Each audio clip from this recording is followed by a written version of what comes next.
Hello, PPMO ecosystem. Let's look into this so-called best constitution in the world. If it's the best, based on what? What criteria are you using to call it the best? As a guiding document for a nation, how has it delivered your dreams and aspirations as a native?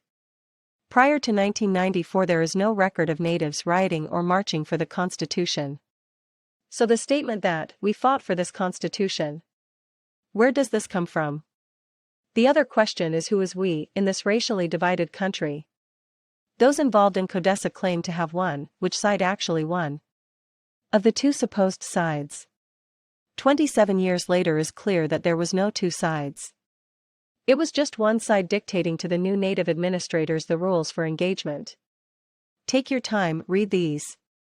Then share, discuss with others. Go into the website and download them for free. This nation's guiding document has done very little for the native. It has actually displaced and discriminated them further. One thing is sure. It's created politicians that are billionaires and millionaires, but the native struggles worse now. People's conditions are worse than apartheid for many. The state loses capacity and assets daily to connected private entities and people. These have traditionally been used to create employment for the citizens and support the economy. This can never be the best constitution in the world. You had the wool pulled of your eyes. A fact you will need to deal with.